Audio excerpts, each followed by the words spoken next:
அன்பு உறவுகள் அனைவருக்கும் வணக்கம். நான் உங்கள் சுகி. என்னுடைய சேனலுக்கு உங்கள் அனைவரையும் அன்புடன் வரவேற்றுக் கொள்கின்றேன். நான் இன்றைக்கு என்ன செய்ய போகிறேன்னா, நல்ல ஒரு காளான் கறி தான் வைக்க போகிறேன். வாங்க அந்த கறியை வைக்கிறத பார்க்கலாம். அதுக்கு நான் ஒரு சட்டி வச்சு அதில் 2 மேசக்கட்டு கரண்டி எண்ணெய் விடுறேன். எண்ணெயை விட்டுட்டு அதுக்குள்ளே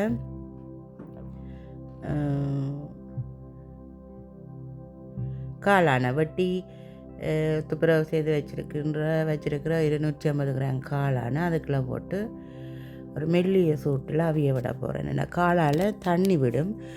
அந்த தண்ணியிலேயே இந்த காளான் வெந்து தண்ணி வற்றும் வரைக்கும் இந்த காளானை நான் மூடி அவிய விடுறேன்.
மூன்று நிமிஷமாக இந்த காளான் அவிஞ்சு கொண்டிருக்கு.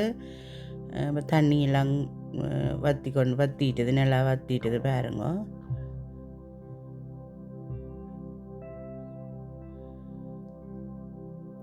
லைட்டாக கொஞ்சம் தண்ணி இருக்குது, அது நல்லா வத்தெடுக்கும்.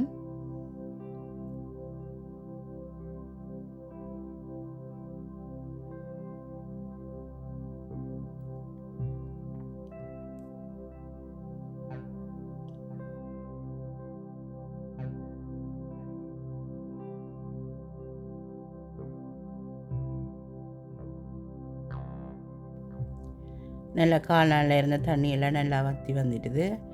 இனி நாங்கள் இதை இறக்கி வச்சுக்கொள்ளுவோம்.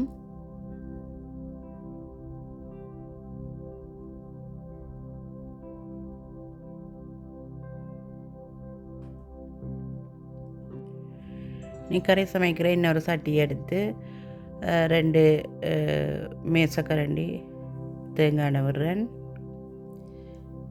எண்ணெய் நல்லா உருகி வந்ததும் ஒரு தேக்கரண்டி நெற்சீரகம், ஒரு தேக்கரண்டி பெருஞ்சீரகம்,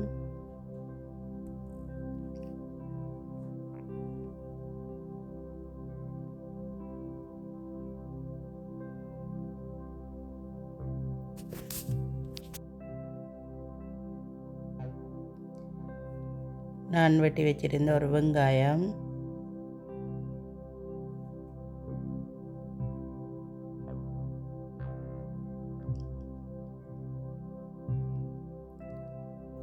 உள்ளி, இஞ்சி, 2 பச்சை மிளகாய், கருவேப்பிலை எல்லாத்தையும் சேர்த்து நல்லா வதக்க வர்றேன்.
வெங்காயம் மிளகாயெல்லாம் நல்லா பொன்னிறமாக வதங்கி வந்துட்டுது. இப்போ நான் இதுக்குள்ள வெட்டி வச்சுருக்கிற ஒரு தக்காளி பழத்தை சேர்த்துக்கொள்கிறேன்.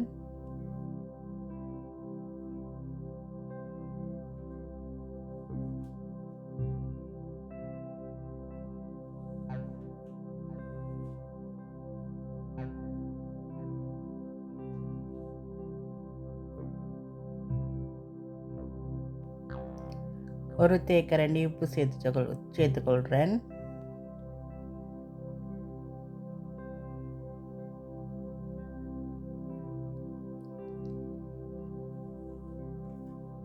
எல்லாத்தையும் நல்லா கலந்துட்டு நல்லா தக்காளி பழம் நல்லா மசிஞ்சு அவிஞ்சு வதங்கும் வரைக்கும் திருப்பி வதக்குவோம்.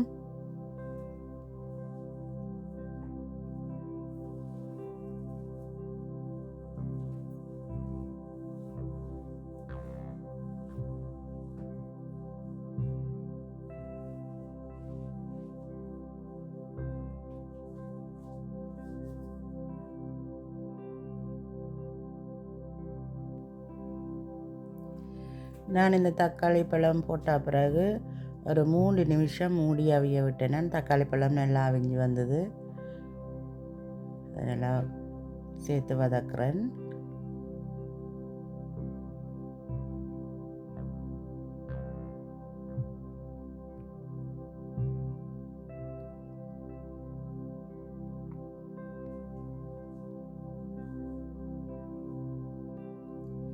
இப்போ தக்காளி பழம் வெங்காயம் மிளகாய் எல்லாம் சேர்ந்து நல்லா வதங்கி வந்துட்டுது. நான் இதுக்குள்ள இப்போ 1.5 மேசக்கரண்டி கறித்தூள் பாவிக்கிறேன்.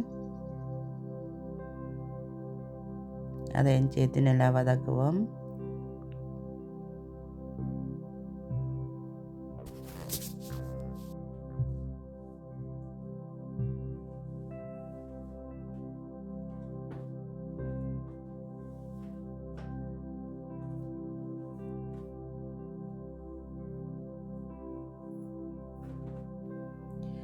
தூளை சேர்த்து நல்லா வதக்கின பிறகு நான் எண்ணெய் போட்டு அவிச்சு வச்சுருந்த அந்த 250 கிராம் காளானையும் இதுக்கு சேர்த்துக்கொள்கிறேன். அதையும் சேர்த்து நல்லா எண்ணெய் திரண்டு வரும் வரைக்கும் நல்லா வதக்குவோம்.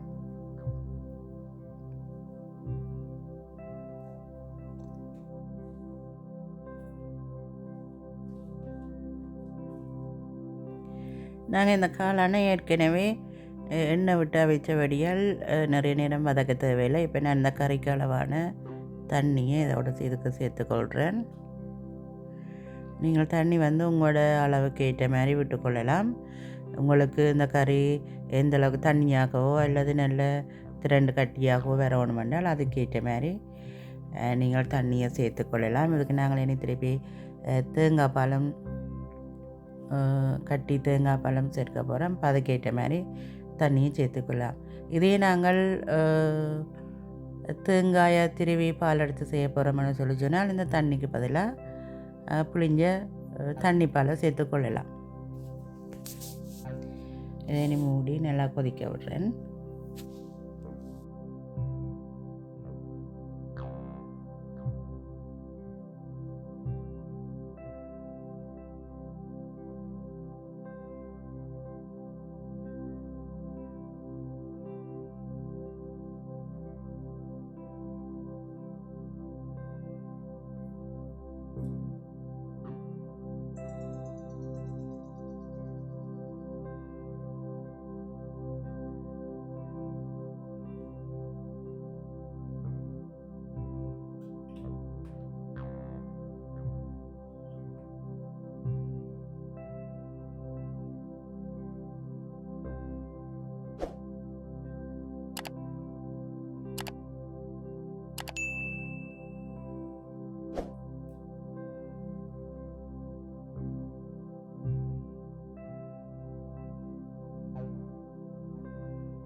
இந்த கறியை நான் இப்போ 7 நிமிஷமாக கொதிக்க விட்டுனான். இடையில் ஒரு கிளறி விட்டுனா என்னென்னா சில நேரம் கறி அடி பிடிச்சிடும். பாருங்க இப்போ கறி நல்லா எண்டு பதத்துக்கு வந்துட்டுது. நான் இப்போ இந்த பதத்தில் கட்டி தேங்காய் பால் சேர்க்க போகிறேன். 1/4 கப்புக்கும் குறைவாக தேங்காய் பால் சேர்க்கிறேன்.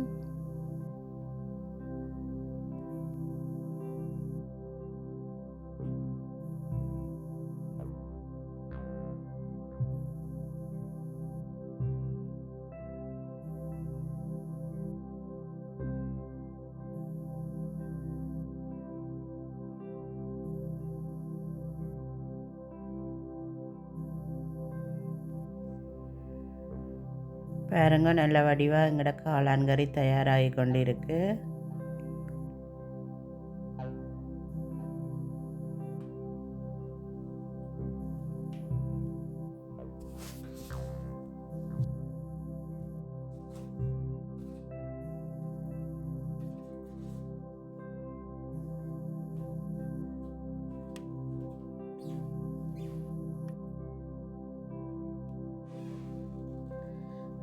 பாருங்க, அந்த கறிக்கு மேலால் அப்படியே எண்ணெய் நல்ல வடிவாக திரண்டு வர தொடங்கிட்டுது. இனி நான் அடுப்பை நிப்பாட்டிட்டு இந்த கறியை இறக்கி கொள்ள போகிறேன். இந்த அளவுக்கும் கறி வத்தினது காணும்.